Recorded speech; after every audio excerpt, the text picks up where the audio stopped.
അസ്സലാമു അലൈക്കും. ഒരു മുസ്ലിം വിശ്വാസിയുടെ ദിനം എങ്ങനെ ആരംഭിക്കണം? ജീവിതം എന്നത് ഒരു വലിയ പരീക്ഷയാണെന്ന് നമ്മൾ ഒരിക്കൽ മനസ്സിലാക്കുമ്പോൾ ഓരോ ദിവസവും നമുക്ക് ലഭിക്കുന്ന ഒരു പുതിയ അവസരമാണ്. വിശ്വാസിയാകുന്ന ഏതൊരാൾക്കും ദുനിയാവിനെയും ആഖിറത്തെയും വിജയകരമായി അഭിമുഖീകരിക്കാനുള്ള ഒരു പ്രധാന ഘട്ടം എന്താണ് എന്ന് ചോദിച്ചാൽ അത് ഒരു ദിവസത്തിൻ്റെ തുടക്കം എന്നതാണ്. മുസ്ലിം വിശ്വാസിയുടെ ഒരു ദിവസത്തിൻ്റെ തുടക്കം എങ്ങനെയാക്കാമെന്ന് നമുക്ക് നോക്കാം. 1. ഉണർന്ന ഉടനെ. രാത്രി ഉറക്കം മുതൽ ഉണരുന്നത് വരെ നമുക്ക് അള്ളാഹുവിൻ്റെ ഒരു വലിയ അനുഗ്രഹമാണുള്ളത്. നാം ഉറങ്ങിക്കിടക്കുമ്പോൾ നമ്മുടെ ആത്മാവ് അള്ളാഹുവിന് സമർപ്പിച്ചിരിക്കുന്നു. വീണ്ടും ഉണരുമ്പോൾ അത് തിരികെ കിട്ടുന്നു. ഒരുപാട് ആളുകൾക്ക് ഈ അവസരം നിഷേധിക്കപ്പെട്ടേക്കാം.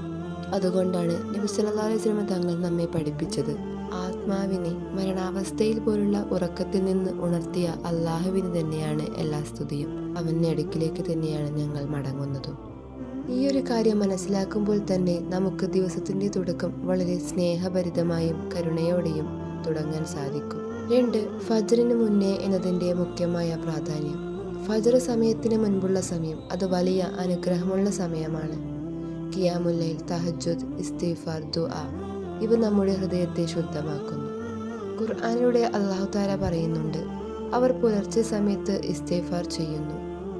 നമ്മുടെ ഹൃദയത്തെ സമാധാനമാക്കാനും ആത്മീയ ശക്തി നൽകാനും ഈ സമയങ്ങൾ നമ്മെ സഹായിക്കും. 3. ഫജ്ർ നമസ്കാരം. നബി സല്ലല്ലാഹു അലൈഹി വസല്ലം തങ്ങൾ പറഞ്ഞു, ഫജ്ർ നമസ്കാരത്തിൻ്റെ 2 റക്അത്ത് ലോകം മുഴുവൻ ഉള്ളതിലും മെച്ചപ്പെട്ടതാണ്. ദിവസത്തിൻ്റെ ആരംഭം ഈ നമസ്കാരത്തോടെ ആയാൽ അത് മറ്റുള്ള മുഴുവൻ സമയത്തേക്കും അനുഗ്രഹമാകും. ഫജ്ർ കഴിഞ്ഞ് ഖുർആൻ വായന അതിന് ആത്മാവിന് ശാന്തിയും ഊർജവും നൽകുന്ന ശക്തിയുണ്ട്. 4.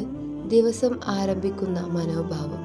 ദിനം തുടങ്ങി എന്നല്ല, ദിനം ആരംഭിക്കാൻ തയ്യാറായി എന്ന മനോഭാവത്തിൽ ജാഗ്രതയോടെ ഉണരുക. നമ്മൾ ആ ദിവസത്തെ വിജയം തേടിയാണ് പോകുന്നത്. ലോക വിജയം മാത്രമല്ല, ആഖിറത്തിൻ്റെ വിജയം. ഇന്ന് ഞാൻ നല്ലത് മാത്രം സംസാരിക്കും. ഇന്ന് ഞാൻ ഒരു നന്മ ചെയ്യുന്ന ആളായിരിക്കും. ഇന്ന് ഞാൻ സമയം പാഴാക്കില്ല.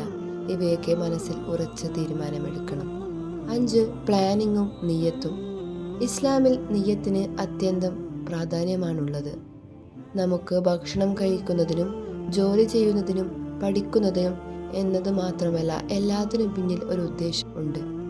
ഇത് അള്ളാഹുവിൻ്റെ അടുക്കലേക്കാകുന്നു എന്നെങ്കിൽ എല്ലാം തന്നെ ഇബാദത്തായി മാറും. ദിവസം തുടങ്ങും മുമ്പ് ഒരു ലഘു പ്ലാൻ തയ്യാറാക്കുക. എന്താണ് ഇന്ന് ചെയ്യേണ്ടത്? ഏത് നല്ല പ്രവൃത്തികൾ ഉൾപ്പെടുത്താം? എങ്ങനെ ക്ഷമയും ആദരവും പ്രാക്ടീസ് ചെയ്യാം? 6. സോഷ്യൽ മീഡിയയിൽ സ്പെൻഡ് ചെയ്യുന്ന സമയം. ഉണർന്ന ഉടനെ ഫോൺ നോക്കാനുള്ള പ്രവണത ഒഴിവാക്കാം. അത് നമ്മുടെ മനസ്സിനെ തിരിച്ചു പിടിക്കും. ദിവസം തുടങ്ങിയപ്പോൾ തന്നെ അള്ളാഹുവോടും ആത്മാവിനോടും കണക്ഷൻ ഉണ്ടാക്കുക. അള്ളാഹു നമ്മെ സമയം പാഴാക്കരുത് എന്ന് നിരന്തരം ഓർമ്മിപ്പിക്കുന്നു. 7. പ്രബലമായ അവസാന ഓർമ്മപ്പെടുത്തൽ. ഒരു സോൾജിയർ യുദ്ധത്തിനായി തയ്യാറാകുന്നത് പോലെയാണ് ഒരു മുസ്ലിം ദിനം ആരംഭിക്കേണ്ടത്. നമുക്ക് അറിയില്ല ഇന്ന് നമ്മുടെ അവസാന ദിനമായേക്കാമെന്ന്. അതുകൊണ്ട് ഓരോ രാവിനും മുമ്പ് തൗബ, ഓരോ ദിനത്തിന് മുമ്പ് ശുദ്ധമായ നിയ്യത്ത്. ഈ സമീപനം നിങ്ങളുടെ ജീവിതത്തെ തന്നെ മാറ്റിയേക്കാം. നമ്മുടെ ഓരോ ദിനവും ഒരു പുതിയ ആത്മീയ യാത്രയാണ്. ദിവസത്തിന് തുടക്കം നൽകുന്ന രീതി അതിൻ്റെ ദിശയും വിധിയും നിർണ്ണയിക്കുന്നു. ഉറക്കത്തിൽ നിന്ന് ഉണർന്നവൻ അള്ളാഹു നൽകിയ ഒരു പുതിയ അവസരത്തിലേക്ക് പ്രവേശിക്കുന്നു. അത് നമുക്ക് ഉപകാരമാകുന്ന വിധത്തിൽ ഉപയോഗപ്പെടുത്തണം. ദുഃഖത്തിൽ കഴിയാതെയും അലസത കാണിക്കാതെയും സമയം പാഴാക്കാതെയും മാക്സിമം അള്ളാഹുവോട് അടുക്കാനും അവൻ്റെ മാർഗത്തിൽ ജീവിക്കാനും ഓരോ മുസ്ലിം വിശ്വാസികൾക്കും സാധിക്കട്ടെ. അസ്സലാമു അലൈക്കും വറഹ്മത്തുള്ളാഹി തആല വബറകാതുഹു.